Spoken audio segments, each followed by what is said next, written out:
আমি আরেকটা কথা বলার ছিল, কোরবানির পশুর যেগুলো আমাদের সমাজে খাওয়াটা জায়েজ নাই, আমি সেদিকে একটু কথা বলছি।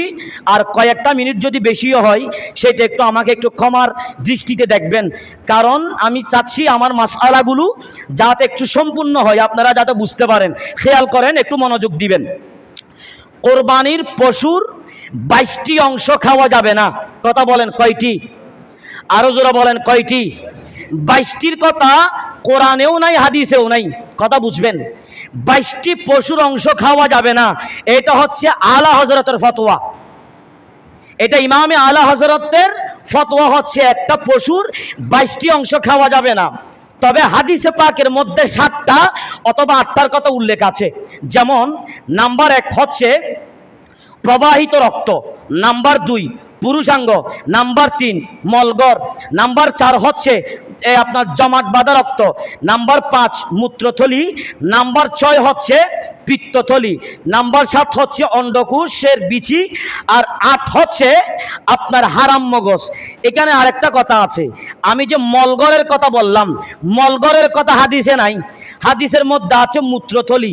মূত্রথলি মানে আপনারা বুঝেন যেখানে পেশাব জমে। তো যেখানে পেশাব জমে সেটা যদি খাওয়াটা যদি বাধা দেয় হাদিসে, আর যেখানে পায়খানা জমে আপনি কি সেটাকে খাওয়ার সুযোগ আছে? না। আরো জোরে বলেন, সুযোগ আছে না, তাহলে সেটা খাওয়ারও জায়েজ নাই।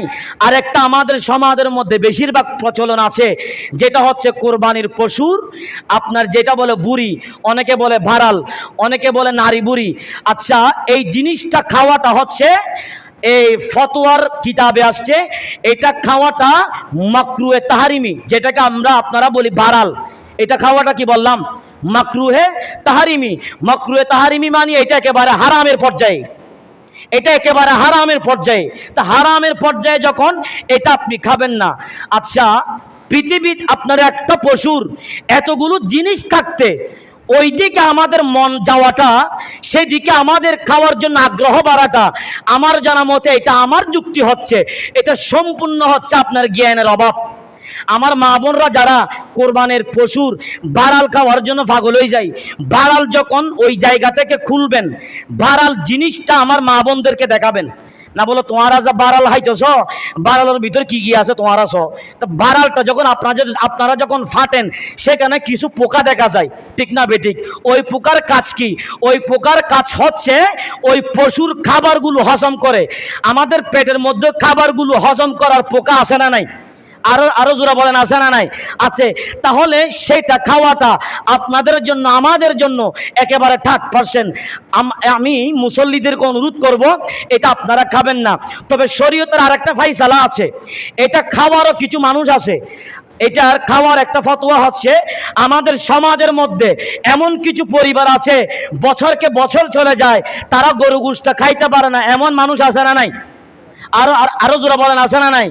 ওই ব্যক্তিদেরকে ওই বাড়ালটা, নারী বুড়িটা অর্থাৎ উজুরিটা তাদেরকে দেওয়াটা উত্তম, যারা গরিব অসহায় আছে।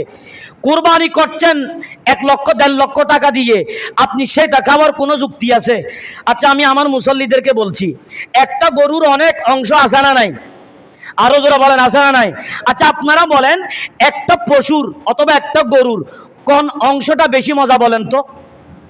মাতনা বাজি, একটা গরুর কোন অংশটা বেশি মজা বলেন? বলেন, হন না না মাত্র ওনারা গরু গুস্ত হাইতে লিখবেন বাজি আরা হয়, হন না, হন না, হই ন হলি জানো ওনারা ভুল।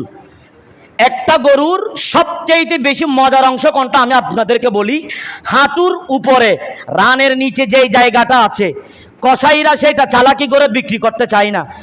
হসাইরা যদি ফোন করেন গুস্ত দিবে লাইতে সারি মিক্ষাত তো মিলাই এরা মারি দিব অনরে, তো জাগাত তো নদিব, তো জাগাত তো দিব, তো হতুন মানুষ আছে বিভিন্ন হসাই হলার ফার্মেট কিছু কাস্টমার আছে না নাই? ইতারা মালিকলা রায় দে না, বলে আল্লাহ কিছু গুস্ত মাফ ইদে ক্যাঙ্গরে রানত তো গুস্ত হারি দে কেল্লা। রান থেকে আপনার হাঁটুর আগ পর্যন্ত যে গুস্তটা আছে, এটা খাওয়াটা ভালো, এটার মধ্যে প্রচুর ভিটামিন, এটা একেবারে বেশি মজা। এই গুস্তর চাইতেও যতগুলো গুস্ত আছে কোনো গুস্ত মজা নাই, ওই গুস্তর অংশগুলো বেশি মজা। কসাইরা নেওয়ার সময় তারা চালাকি, তারা কাস্টমারকে দেয় না। আপনারা যারা গুস্ত কিনবেন বলবেন রান থেকে আমাদেরকে গুস্ত দাও, টাকা দিবেন, 100-200 টাকা একটু বাড়তি নিবেন আর কি, একদিন আপনি খাই দেখবেন। দ্বিতীয়ত, গরুর ভাড়াল যেটা আমরা আপনারা খাই, বিজ্ঞান বলছে গরুর ভাড়াল, নারী বুড়ি যারা খান, এগুলো বান্দারা কোনো ব্যক্তিরা যদি খায় তাদের আক্কেল কমে যায়। এতালা মুসলমান হল বেশিরভাগ বেকুব, তো বেকুবদা হল গুমরোজার গই, আরা বেকুবজার গই, তো বেকুবে এবার একখান হারন, আরা বেশিরভাগ বাড়াল হাই। খোদা এদিকে জিনিস আর আল্লাহ খাইবা খাবাইবে আল্লাহ রায় দিয়ে, এ কেউ যে আর খেয়াল নাই, আর খেয়াল যাতে হরে আয় কি হইয়ে মনার আর মুখ খারাপ বুঝে বই। এতাল্লাই আল্লাহর ওয়াস্তে যারা আমার মেসেজটা আপনারা শুনছেন, আমার আলোচনাগুলো শুনছেন, ওই গরুর পশুর নারী বুড়িগুলো আপনারা মেহরবানি করে খাবেন না। আল্লাহ পাক সুবহানাহু ওয়া তাআলা আমাদের বুঝার তৌফিক দান করুক, প্রত্যেকে বলি আমিন।